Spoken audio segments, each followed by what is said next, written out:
Hi అండి, welcome to సాయిస్ kitchen. బాగున్నారండి మీరు? మేమైతే బాగున్నామండి. ఇప్పుడైతే నేను గారెలు అయితే చూపిస్తానండి. ఇడ్లీ పిండితో మీకోసం అయితే నేను గారెలు చూపిస్తాను. గారెలు ఎలా చేసేసుకోవాలో ఇడ్లీ పిండితో చూపిస్తానండి. ఇప్పుడు దీనికోసం అయితే నేను ఇడ్లీ పిండిని అయితే తీసేసుకున్నానండి. బాగా పులిసిన ఇడ్లీ పిండి అయితే చూడండి, ఒక కప్పు సగం అయితే తీసేసుకున్నాను. ఒక కప్పు సగం తీసేసుకున్నానండి, పెద్ద కప్పు సగం తీసేసుకొని ఇందులో ఒక హాఫ్ కప్పు వరకు ఒక మీడియం సైజు ఆనియన్ అండి కట్ చేసుకొని సన్నగా తురిమేసుకున్నాను. ఈ ముక్కలను అయితే వేసేసుకుందాం. ఈ తురుమును అయితే వేసుకుందాం అండి. మీడియం సైజు 2 పచ్చిమిర్చి అండి. మీరు కారం తినే బట్టి చూసుకొని మిర్చి అయితే వేసేసుకోండి. సన్నగా తురిమేసుకొని వేసేసుకుంటాను. చిన్న ముక్క అల్లం తురుమండి, కొద్దిగా కరివేపాకు తురుము, కొద్దిగా కొత్తిమీర తురుమండి. సన్నగా తురుముకొని వేసుకోవాలి ఇవన్నీ కూడా. ఇందులోని కొద్దిగా వామండి చేతిలో వేసుకొని నలిపేసి వేసుకోవాలి. చూడండి, ఈ మాత్రం అయితే సరిపోద్ది. ఈ విధంగా నలిపి వేసుకోవాలండి. ఇందులోని కొద్దిగా జీలకర్ర అండి, చూడండి కొద్దిగా జీలకర్ర. ఇప్పుడు ఇందులో రవ్వను వేసుకోవాలండి, ఒక హాఫ్ కప్పు వరకు. చూడండి, ఈ హాఫ్ కప్పు వరకు నేనైతే రవ్వను తీసేసుకోనానండి. రోస్టెడ్ది అయితే మనం వేయించవలసిన అవసరం లేదండి. రోస్టెడ్ కాకుండా రవ్వ మీరు తీసుకున్నారంటే ఉప్మా రవ్వని, అదైతే కొద్దిగా ఒక 5 మినిట్స్ అయినా వేయించుకొని మిక్సీ పట్టుకోవాలండి. సన్నగా మిక్సీ పట్టుకోవాలి. చూడండి, నేనైతే రోస్టెడ్ తీసుకున్నాను. ఈ విధంగా అయితే మిక్సీ పట్టుకున్నాను. ఈ విధంగా సన్నగా ఉండాలండి. కొద్దిగా లావుగా ఉంటుంది కదా రవ్వ, అందుకోసమని ఈ విధంగా మిక్సీ పట్టుకొని సన్నగా చేసుకోవాలండి. చూడండి, ఈ విధంగా. ఇప్పుడు ఇదైతే ఇందులో వేసుకుందామండి. నేనైతే ఒక హాఫ్ కప్పు వరకు తీసేసుకున్నానండి. చూడండి, హాఫ్ కప్పు వరకు తీసుకున్నాను. దీంతో తీసేసుకొని ఇది కూడా వేసుకుందాం. వేసుకొని మంచిగా కలిపేసుకోవాలండి. మొత్తం కూడా కొద్దిగా సాల్ట్ వేసుకుందామండి. టేస్ట్కి సరిపడా సాల్ట్ వేసుకొని మొత్తం కూడా మంచిగా కలిపేసుకోవాలండి. మరీ పలచగా కలిపేసుకోకండి. చూడండి, ఇంతేండి. ఇప్పుడు ఇదైతే కలిపేసుకుందాం. ఇవి మొత్తం కూడా మంచిగా కలిసేటట్టు కలిపేసుకోండి. మనకి గారెలకి ఏ విధంగా అయితే పిండి ఉంచేసుకుంటామో అదే విధంగా ఉంచేసుకోవాలండి. ఈ రవ్వను వేసుకొని గారెల పిండి ఏ విధంగా మనం చేసుకుంటామో అదే విధంగా చేసుకొని గారెలను అయితే వేసుకోవడం అండి. ఇంకా మీకు పలచగా ఉంది అనుకుంటే కొద్దిగా బియ్యం పిండి వేసుకోవచ్చండి. 1 టేబుల్ స్పూన్ 2 టేబుల్ స్పూన్ వరకు బియ్యం పిండిని వేసుకోవచ్చండి. చూడండి, కొద్దిగా నాకు పలచగా అనిపిస్తుందండి. ఇప్పుడు ఇదైతే ఇందులో అయితే ఒక 2 టేబుల్ స్పూన్ వరకు బియ్యం పిండిని వేసుకుంటాను. చూడండి, ఒక 2 టేబుల్ స్పూన్ వరకు బియ్యం పిండిని వేసుకొని కొద్దిగా గట్టిగా కలిపేసుకోండి. మొత్తం కూడా కలిపేసుకుందామండి. రవ్వ వేసుకునేది సరిపోకపోతే కొద్దిగా బియ్యం పిండి వేసుకొని అయినా కలిపేసుకోవచ్చండి. కొద్దిగా కూడా ఆయిల్ లాగదండి ఎక్కువ బియ్యం పిండి వేసుకోవడం వల్ల. చూడండి, ఈ విధంగా కలిపేసుకొని ఆయిల్ కూడా వేడి చేసేసుకుంటానండి. ఇవైతే మనకి బ్యాటర్ అయితే రెడీ అయిపోయింది, చూసారా. ఇప్పుడు ఇదైతే మీకు చేత్తో వేసుకునే అలవాటు ఉంటే చేత్తో వేసుకోండి. వడలు అయితే కొంతమంది చేత్తో వేసుకోవడం అవ్వదు కదండి, రాదు కదా. అందుకోసమని నేనైతే ఒక ఆకుని తీసేసుకున్నానండి. ఈ విధంగా ఆకుని తీసేసుకొని దీనిపైన వేసుకుందాం. చూడండి, మనకి ఆయిల్ కూడా వేడైందండి. ఇప్పుడు ఇదైతే సిమ్లో ఉంచేసుకొని లో ఫ్లేమ్లో ఉంచేసుకొని అయితే ఈ ఆకుకి కొద్దిగా వాటర్ రాసేసుకోవాలండి. ఈ విధంగా వాటర్ రాసుకొని వడలను అయితే వేసుకుందాం. చూడండి,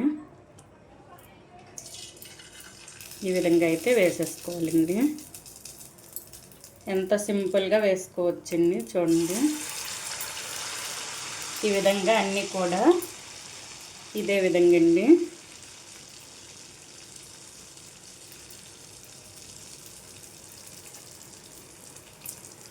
అన్నీ కూడా ఇదే విధంగా ఫ్లేమ్ పూర్తిగా సిమ్లో ఉంచేసుకొని వేసేసుకోవాలండి. లేకపోతే ముందు వేసినవన్నీ మాడిపోతాయి. అన్నీ ఒకసారి వేగాలంటే పూర్తిగా సిమ్లో ఉంచేసుకోండి. ఇలాగ ఈజీగా వేసుకోవచ్చండి. ఆకు పైన అయితే అన్నీ కూడా ఇదే విధంగా వేసి చూపిస్తానండి. చూడండి, ఈ విధంగా అయితే వేసేసుకోవాలండి. అన్నీ కూడా వేసేసుకొని ఇప్పుడైతే రెండు వైపులు కూడా ఈ విధంగా తిప్పుకుంటూ కాల్చేసుకోవాలి. చూసారా, మంచిగా వచ్చాయి. ఈ విధంగా అయితే వేసేసుకోవాలండి. ప్యాన్కి ఎన్ని సరిపోతాయో అన్నీ వేసుకొని ఈ విధంగా అయితే ఫ్రై చేసుకోండి. ఎక్కువ వేసుకున్నారంటే ఒకదానికొకటి అంటికి పోయి సరిగ్గా రావండి. అందుకోసమని ప్యాన్కి ఎన్ని సరిపోతాయో అన్నీ వేసేసుకొని ఇవైతే ఫ్రై చేసుకోవాలి. రెండు వైపులా తిప్పుకుంటూ మంచి గోల్డెన్ కలర్ వచ్చేంత వరకు ఫ్రై చేసుకోవాలండి. మనకి వడలు చేసుకోవడానికి మినప్పిండి అప్పటికప్పుడు మనం నానబెట్టి రుబ్బి ఇవన్నీ చేసే కంటే మన దగ్గర టిఫిన్ పిండి ఉంటే ఈ విధంగా అయితే రెడీ చేసుకోవచ్చండి. వడలను కూడా మంచి టేస్టీగా ఉంటాయండి. టీ టైంలో అయితే సూపర్గా ఉంటాయండి. ఈ విధంగా అయితే వేయించుకోవాలి. రెండు వైపులా తిప్పుకుంటూ గోల్డెన్ కలర్ వచ్చేంత వరకు వేయించుకోండి. ఇదే విధంగా ఫ్లేమ్ పూర్తిగా ఇప్పుడు మీడియంలో ఉంచేసుకొని వేయించుకోవాలండి. మీడియంలో హైలో ఉంచేసుకొని వేయించుకోండి. హై టు మీడియం ఉంచేసుకొని ఈ విధంగా అయితే మొత్తం కూడా వేయించుకోవాలండి. మంచి క్రిస్పీగా సూపర్గా వస్తాయండి. ఈవినింగ్ టైం అప్పుడైనా ఉదయం టిఫిన్స్కి అయినా సరే బాగుంటాయండి ఈ విధంగా చేసుకుంటే. ఇదైతే పూర్తిగా గోల్డెన్ కలర్ రావాలి. చూడండి, మంచి గోల్డెన్ కలర్లో వచ్చేయండి. ఇప్పుడైతే తీసేసుకోవాలి. ఇవి ఈ విధంగా అయితే రావాలండి. మనకి క్రిస్పీగా మంచిగా వస్తాయి ఈ విధంగా మనం వేయించుకుంటే. చూసారా, ఇప్పుడైతే తీసేసుకుందామండి. ఇవి కొద్దిగా కూడా ఆయిల్ పీల్చుకోలేదు. చూడండి, మనం అనుకుంటాం కదండి ఇడ్లీ పిండితో చేస్తే ఆయిల్ పీల్చుకుంటే ఏమని. చూడండి, ఇవన్నీ కూడా ఒక ప్లేట్లో తీసేసుకుందామండి.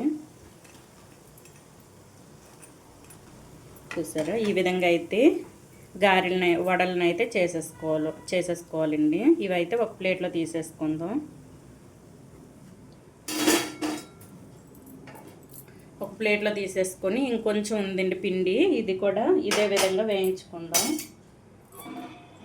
చూడండి, ఇదైతే ఉందండి, ఇది కూడా ఇదే విధంగా వేయించుకుందాం. చూడండి, రెండో వాయి కూడా మనకి రెడీ అయిపోయింది. ఈ విధంగా మీడియం నుంచి హైలో పెట్టుకోవాలండి. మనం ఇవి వేసేటప్పుడే పూర్తిగా సిమ్లో ఉంచేసుకోవాలి. ఇవి వేయించుకునేటప్పుడు మీడియం నుంచి హైలో పెట్టుకుంటూ వేయించుకోవాలండి. ఇవి మొత్తం కూడా ప్లేట్లో తీసి చూపిస్తానండి. చూడండి, ఈ విధంగా అయితే ఈ కలర్లో అయితే వేగాలి మనకి. మొత్తం కూడా ప్లేట్లో తీసి చూపిస్తానండి మీకు. చూడండి, ఆయిల్ మనం ఎంత వేసామో అంతే ఉంది. చూడండి, ఎక్కువ పీల్చుకోలేదు కూడా ఉందండి. చూడండి, చాలా టేస్టీగా క్రిస్పీగా ఉండే మనకైతే ఇడ్లీ పిండితో చేసిన వడలు అయితే మనకి రెడీ అయిపోయింది. ఈ విధంగా అయితే వడలను అయితే చేసుకోండి. చూసారా, సూపర్గా వచ్చాయండి. చూసారా, క్రిస్పీగా వచ్చాయి మనకి. ఈ విధంగా అయితే ఉంటాయండి. మీరు రవ్వ వేసేటప్పుడు ఏం భయపడవలసిన అవసరం లేదండి. అది పలచపడిపోయింది రాదేమో అని. అటువంటప్పుడు మీకు పలచపడేటప్పుడు అయితే అందులో కొద్దిగా బియ్యం పిండి అయితే వేసేసుకుంటే మనకైతే కరెక్ట్గా వస్తాయండి వడలు అయితే. చూడండి, సూపర్గా వచ్చాయి.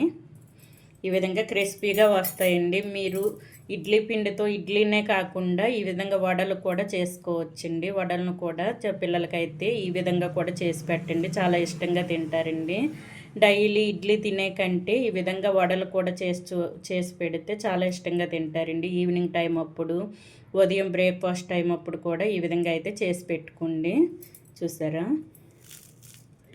చూడండి, మంచిగా లోపల కూడా మంచిగా ఉడికింది, బయట కూడా మంచి క్రిస్పీగా ఉందండి.